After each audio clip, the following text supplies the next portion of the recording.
descubrimos la palabra de Dios, verso por verso, capítulo por capítulo. Este es un estudio bíblico real con el maestro Tom Bradford. Bienvenidos a Clases de la Torá.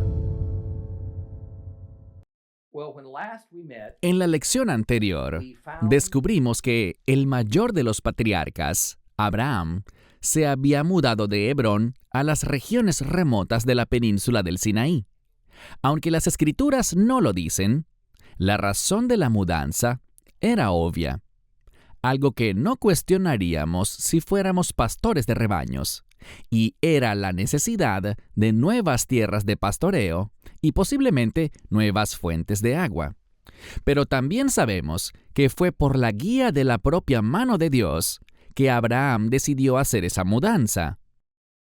Él se trasladó a una zona que, sorprendentemente, ha salido en las noticias vespertinas durante años, y más aún en tiempos recientes, desde que Israel, de manera imprudente, la cedió a su enemigo, y me refiero a la Franja de Gaza. La ciudad de Gerar se encuentra en el extremo oriental de esta zona. Es una área que alguna vez fue gobernada por el rey bíblico Abimelech. Es casi seguro que este rey fue uno de los primeros colonos filisteos. La Franja de Gaza constituye la mayor parte de lo que fue, en tiempos bíblicos, Filistea, la nación de los filisteos. Los filisteos son probablemente los enemigos más consistentes y notables de Israel en toda la historia bíblica, y Abimelech fue el más peligroso y digno de extinción según Jehove. Es sorprendente ver que el primer encuentro con un filisteo en la Biblia, o al menos las personas de las que vienen los filisteos, aunque pacífico, ocurrió hace casi 4,000 años. Y que el archienemigo de Israel hoy en día siguen siendo los filisteos. ¿Cómo es eso? Porque a esas personas que andan atacando a Israel en cada oportunidad, con el objetivo final de destruirla, las llamamos palestinos, y la palabra palestino no es más que filisteo en griego.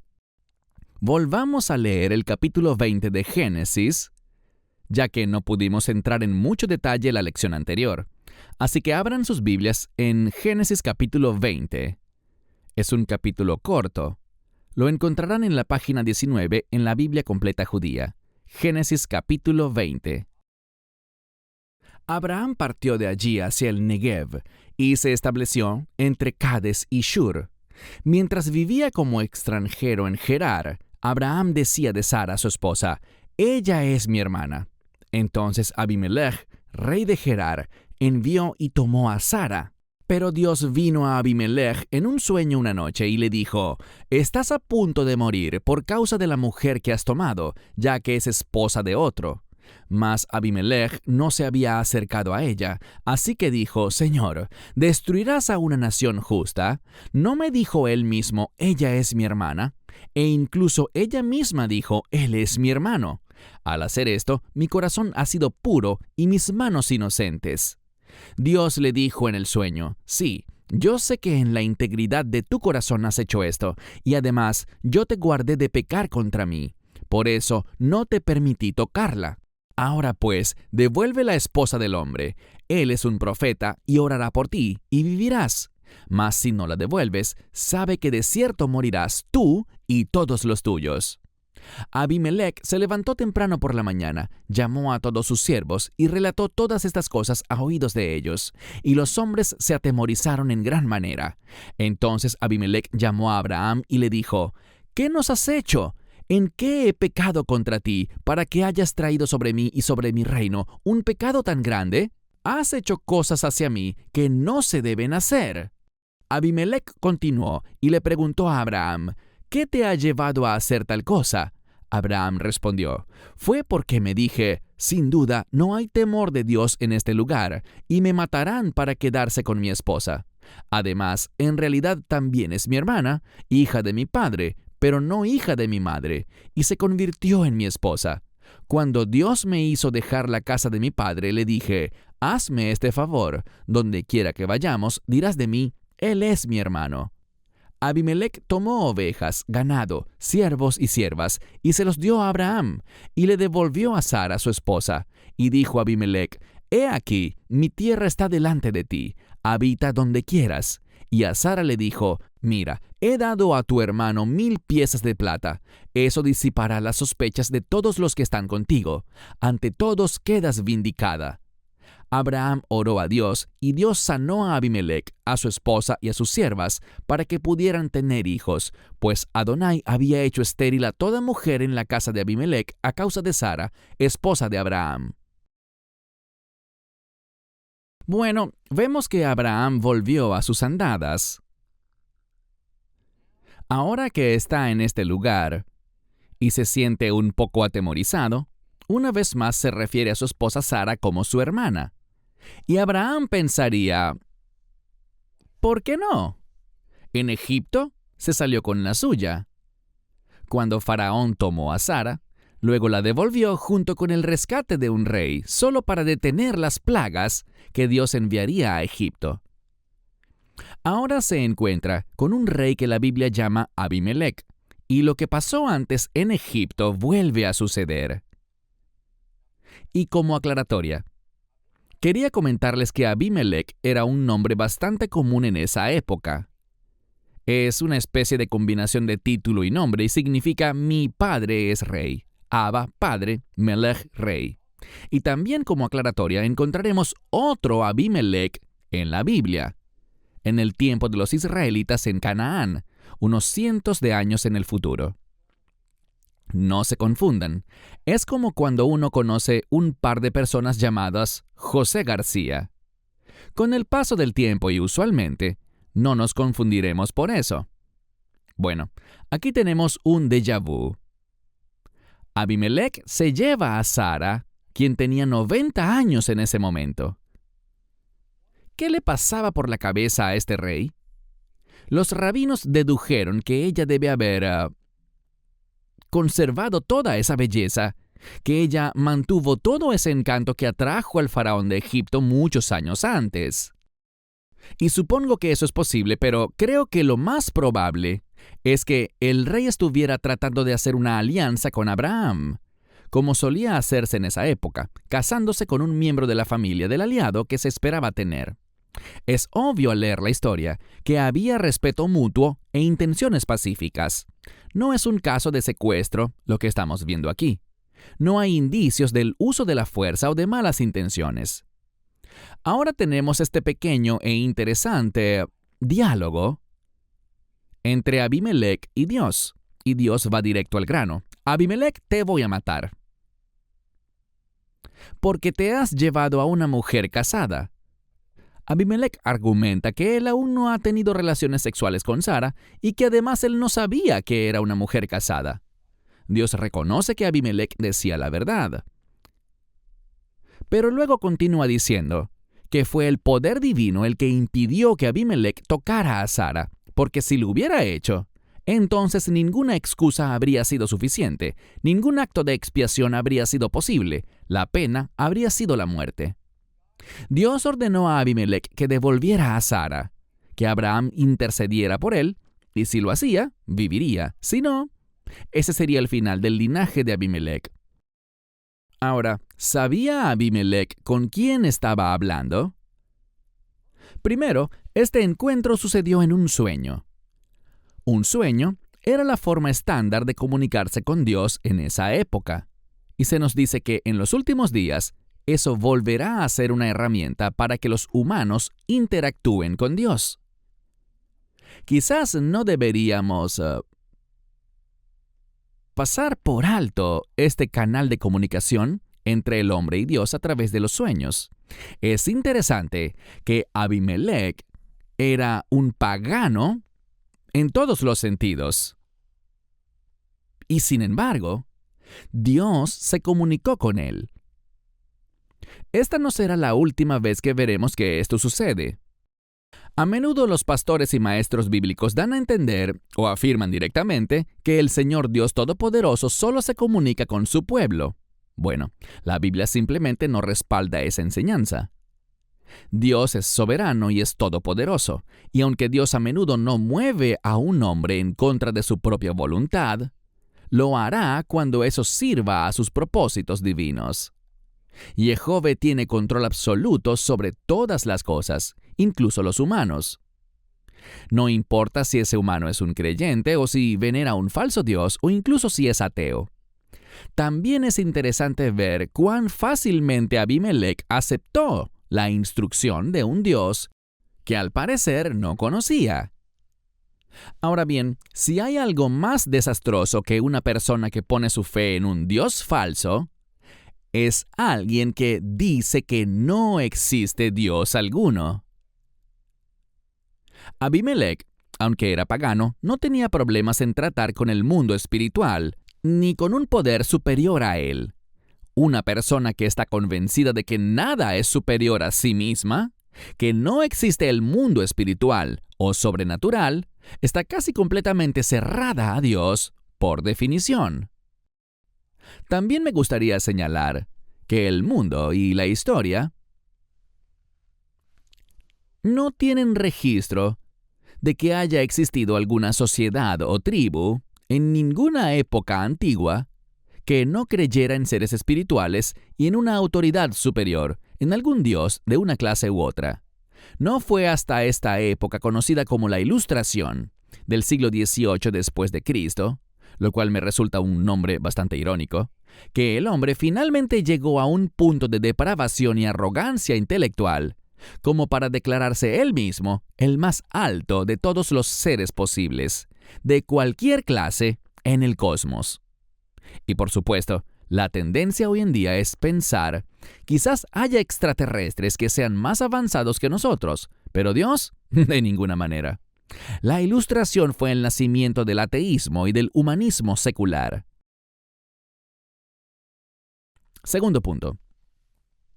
En el Antiguo Testamento, más del 99% de las veces que encontramos la palabra Señor en nuestras Biblias, en el texto hebreo original se usa es el nombre personal de Dios, Yud-Hei-Vav-Hei, Jehová. Aquí encontramos la palabra Adonai en la original, porque Adonai significa Señor.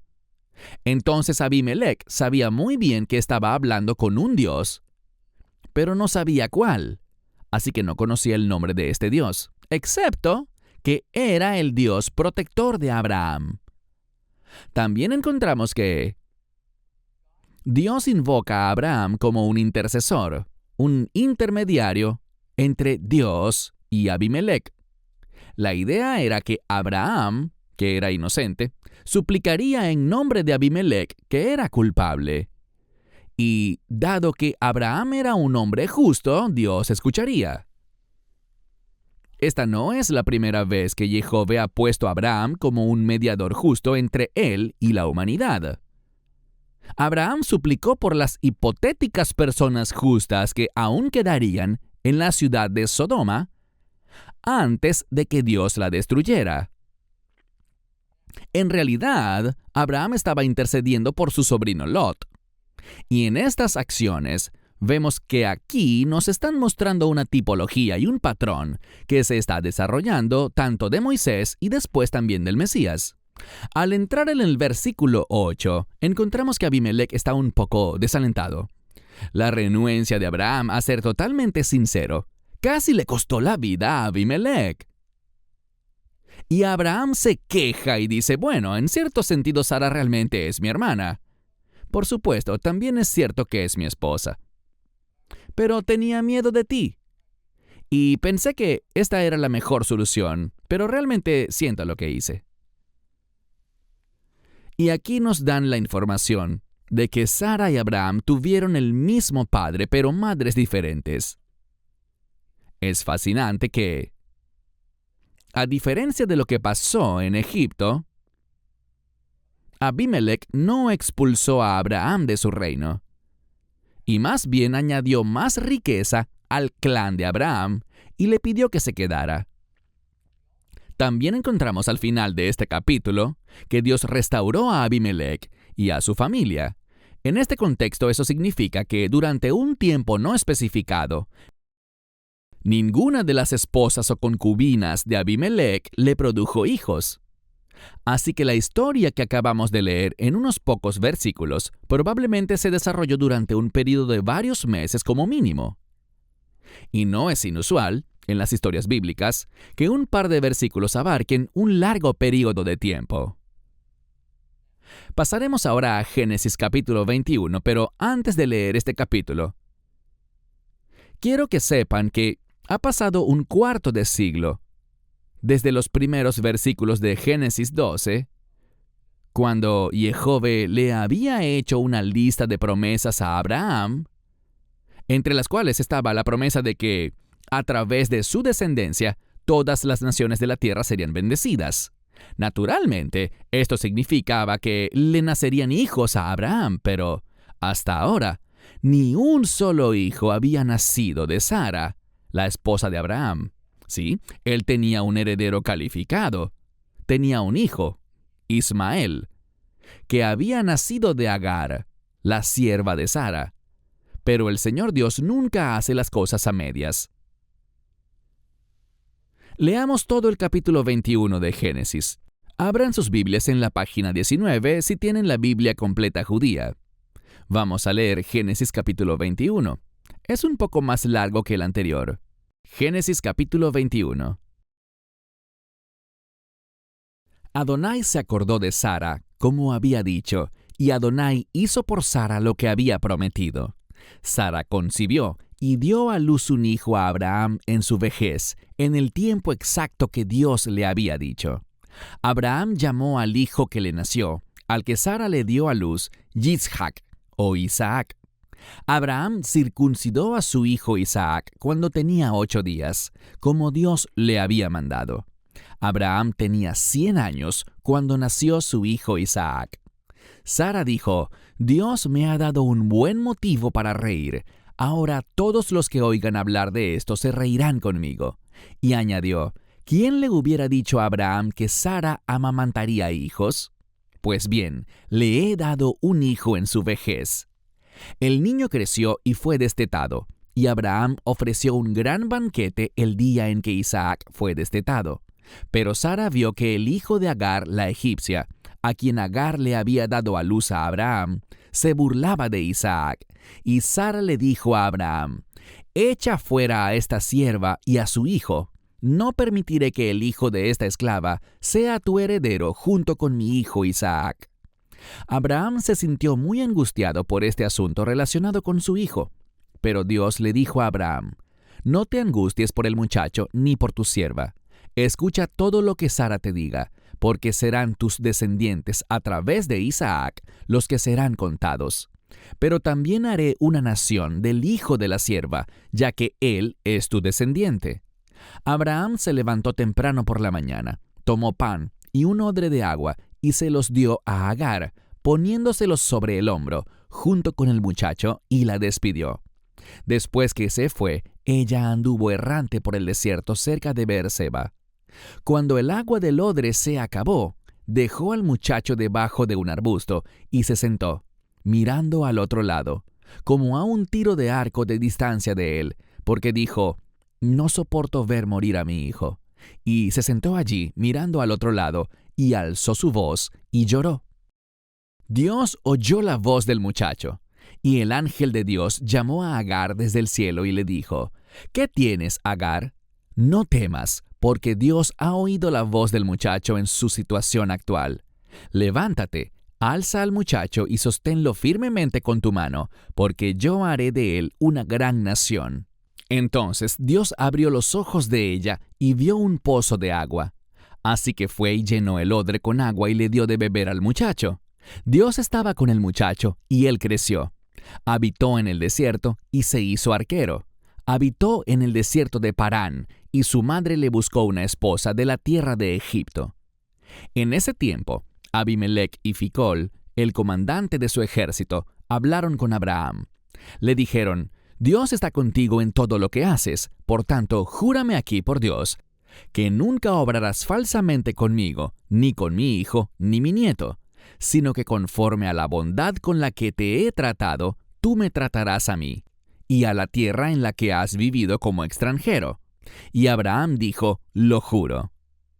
Pero Abraham se había quejado con Abimelech a causa de un pozo, del cual los siervos de Abimelech se habían apoderado.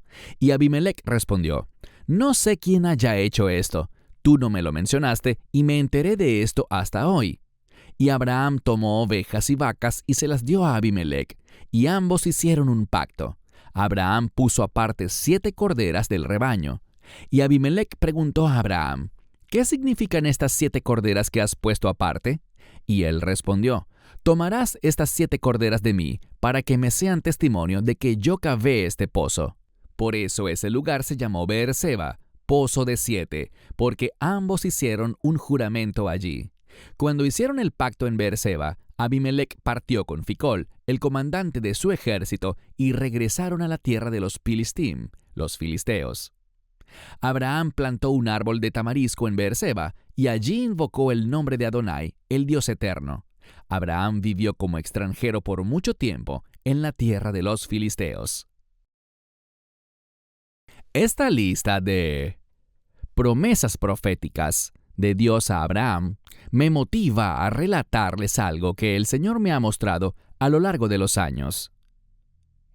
En cuanto a la interpretación que el pueblo de Dios hace de sus profecías, los errores que cometen los seres humanos no se deben a una falta de capacidad para vincular el cumplimiento final con la predicción profética original. El error está en que no tomamos las profecías de Dios tan literalmente como deberíamos. Todas las promesas de Jehová a Abraham eran literales, y todas se cumplieron literalmente. Abraham tendría un hijo, no algo parecido a un hijo, ni un heredero lo bastante bueno para ser aceptado, buscándole la vuelta a la ley, sino un hijo verdadero, un heredero legítimo, sin importar lo que las circunstancias terrenales humanas parecieran determinar como posible o imposible. Y debido a los tiempos en los que vivimos, quiero decir esto de nuevo, todas las profecías de Dios deben tomarse de la manera más literal posible. La situación puede parecer sombría para Israel en este momento, pero podemos estar seguros de que, aunque toda la comunidad mundial de naciones siga alineándose contra ellos, incluso si Israel finalmente le dice al gobierno de Estados Unidos que no soporta más nuestra supuesta ayuda y amistad, el pueblo judío no será expulsado de la tierra. Porque las profecías nos dicen que una vez que regresen, después de Egipto, después de Asiria, después de Babilonia y después de que los romanos le quitaron su tierra, una vez que regresen de eso, cosa que ya han hecho, no se irán.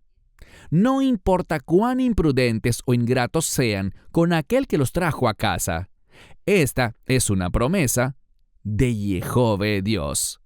Es un acuerdo unilateral, una promesa, y podemos contar con ello literalmente. Dios cumplió su promesa, como siempre lo hace, y Sara tuvo un hijo, Yitzhak, o Isaac. Isaac significa él se ríe. Y la promesa, que tardó 25 años en cumplirse, era un hijo del destino, o mejor dicho, un hijo de la promesa. Examinaremos en breve los misteriosos paralelismos entre Isaac y Yeshua. Es un axioma que el tiempo de Dios es un elemento tan importante para cualquier evento profético como los detalles e incluso el propósito del evento en sí. Por eso vemos el término los tiempos establecidos por Dios o los tiempos señalados por Dios una y otra vez a lo largo de la Torá. Y como vemos, ese término se repite varias veces en Génesis capítulo 21. En unos pocos meses estudiaremos las fiestas establecidas por Dios, y todas ellas tienen asignados tiempos exactos en el calendario hebreo. Creo que nadie aquí argumentaría que el hombre no tiene autoridad para afectar, alterar ni abolir los tiempos señalados por Dios. Sin embargo, me resulta curioso que uno de los principios más básicos de la doctrina cristiana es que, de hecho, Hemos otorgado a nuestros líderes religiosos la autoridad y la capacidad de cambiar o abolir los tiempos designados por Dios, incluyendo el primer tiempo señalado que Dios declaró.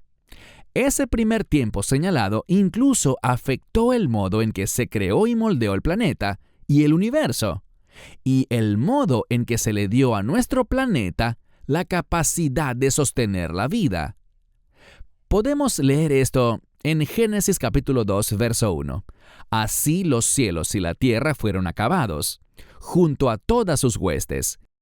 Y en el séptimo día, Dios completó su obra que había hecho y reposó en el séptimo día de toda su obra que había hecho. Luego Dios bendijo el séptimo día y lo santificó, porque en él reposó de toda la obra que Dios había creado y hecho.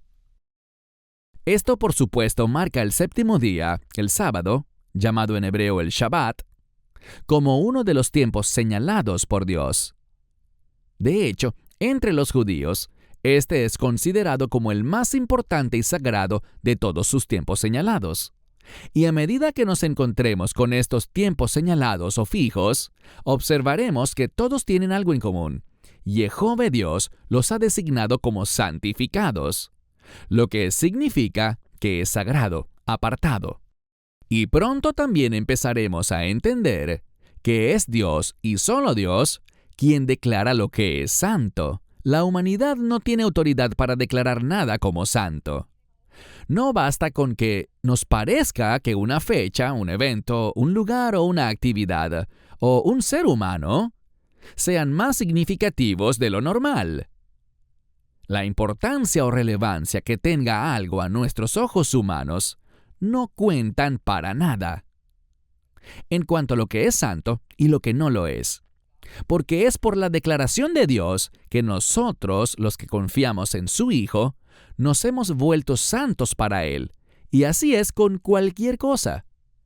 Solo tenemos que descubrir cuáles son los tiempos señalados en las Sagradas Escrituras, y luego apegarnos a eso, ya que no tenemos autoridad para cambiarlos, abolirlos, sustituirlos, ni crear unos nuevos. Entonces, en el tiempo establecido por Dios, Yitzhak o Isaac nace de Sara, y tal como se le había instruido, Abraham circuncidó a Isaac al 8º día después de su nacimiento. La pareja de ancianos estaba muy contenta. Abraham acababa de cumplir 100 años y Sara 90, cuando Isaac nació. Ya de por sí era un milagro que Abraham pudiera engendrar un hijo a esa edad, o que Sara, que nunca, ni siquiera de joven, había tenido un útero capaz de producir vida, pudiera hacerlo ahora, varias décadas después de que fuera humanamente posible. Pero también fue un milagro que una mujer tan anciana pudiera sobrevivir al proceso de parto.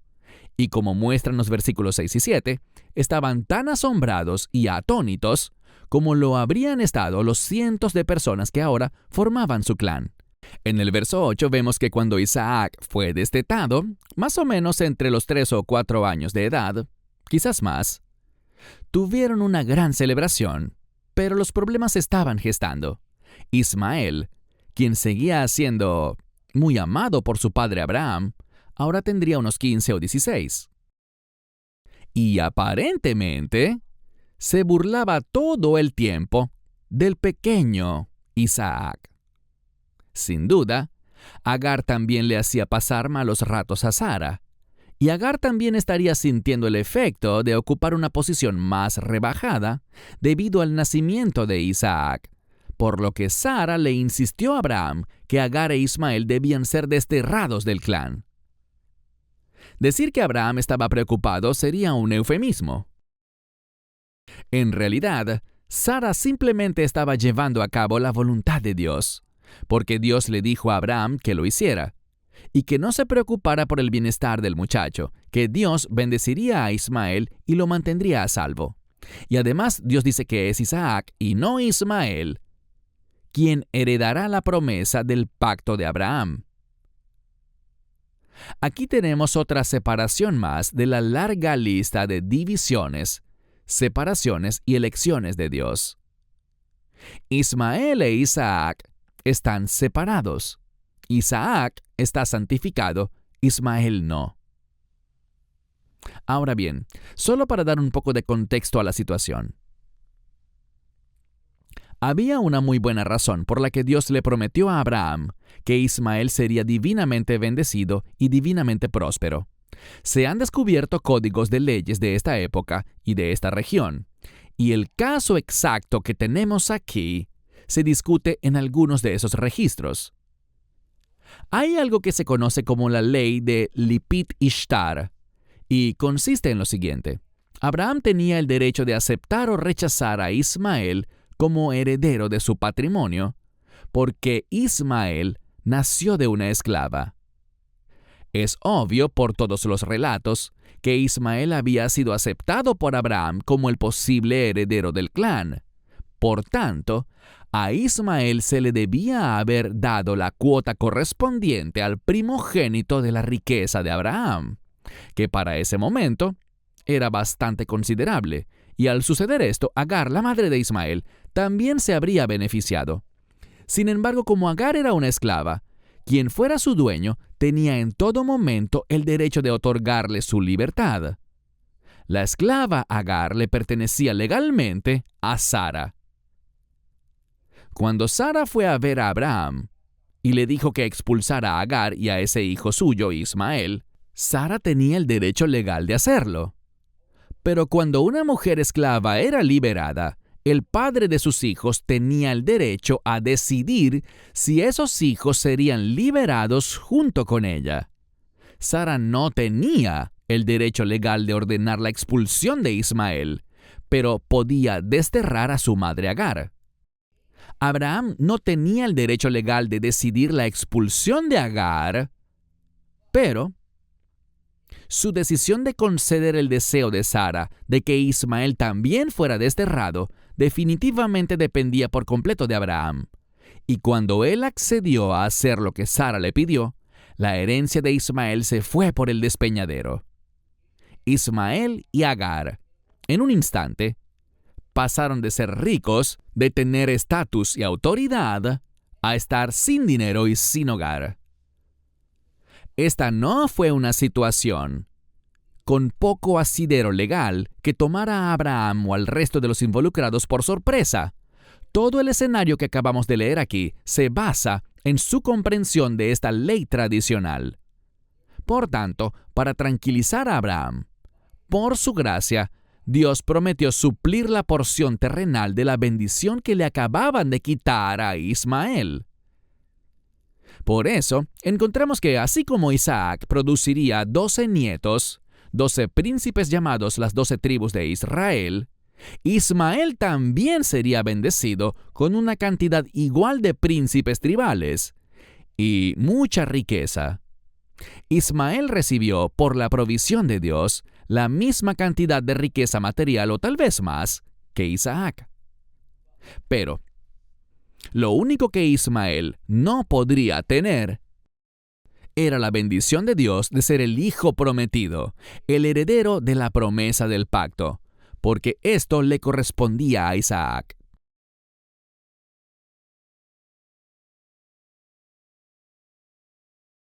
Abraham obedece a Jehová y envía lejos a Agar e Ismael.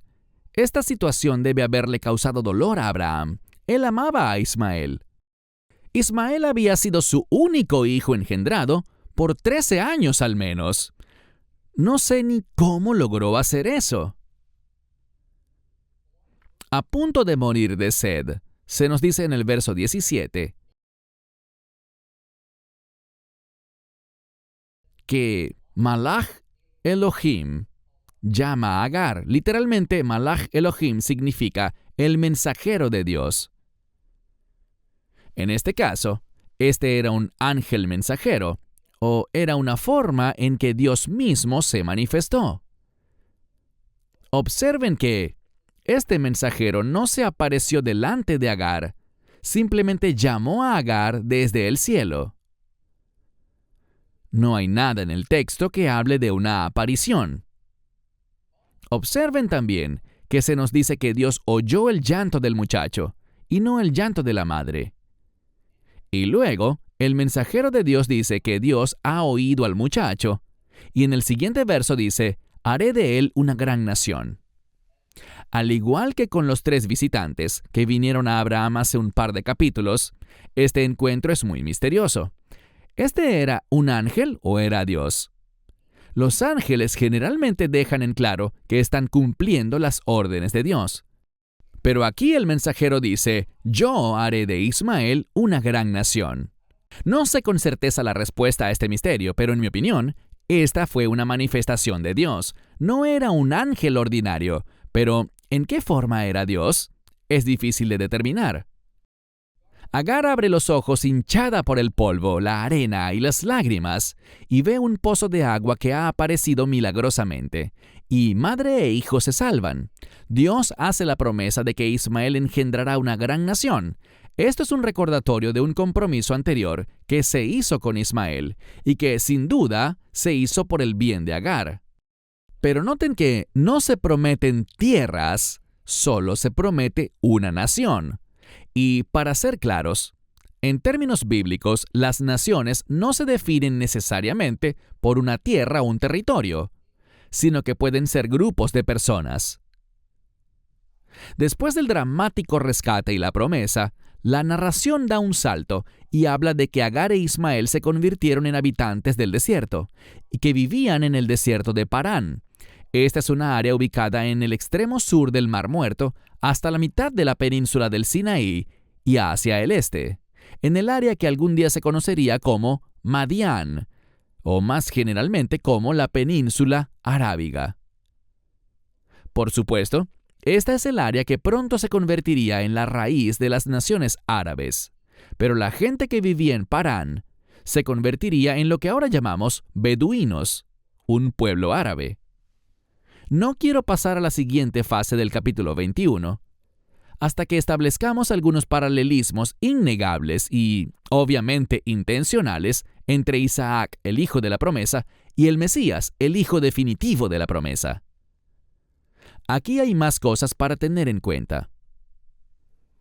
Pasó un tiempo muy largo entre la promesa de Isaac y su nacimiento. Y lo mismo pasó con el Mesías. Los nacimientos de Isaac y Yeshua fueron milagrosos. El de Isaac por la edad de su madre, quien tenía un útero incapaz de dar vida, y el de Yeshua porque nació de una virgen. El nombre de Isaac fue decidido por Dios antes de que naciera, al igual que el de Yeshua. Dios estableció un tiempo designado preciso para el nacimiento de Isaac, tal como lo hizo con Jesús, y hay otros que nombraremos en breve.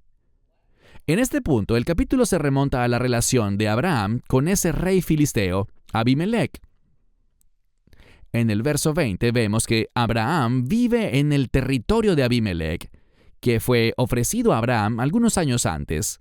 Vemos que Abraham es un poco más decidido y fuerte desde este punto en adelante, quizás por el nacimiento de Isaac. Abraham ahora confía más en la capacidad del Señor para protegerlo y cumplir sus promesas, y tiene la tranquilidad de que si algo sucede y muere, ya tiene a su heredero, ese elemento tan importante, en Isaac, para que la familia siga adelante con las promesas y bendiciones de Dios. Se estaba gestando una disputa entre el clan de Abraham y el pueblo de Abimelech por unos pozos de agua. Y el sabio Abimelech, consciente de que Abraham tenía un amigo en un lugar muy alto, simplemente quería resolver el problema antes de que Dios lo amenazara nuevamente. Las negociaciones fueron exitosas y terminaron con la tradicional ceremonia de un brit, un pacto. Y Abimelech y su comandante militar que vino con él volvieron a casa a Gerar. Luego se nos dice que Abraham se quedó en esa área por mucho tiempo. Es curioso que el área a la que regresó Abimelech es referida aquí como la tierra de los filisteos. Ahora bien, si había o no muchos filisteos residiendo allí en ese momento, e incluso si ya se les llamaba filisteos para ese entonces, es un tema de debate y lo discutiremos la próxima semana. Para más enseñanzas de un estudio bíblico real, redescubriendo la palabra de Dios con Tom Bradford, visite toraclass.com o descargue la aplicación móvil de Torah Class.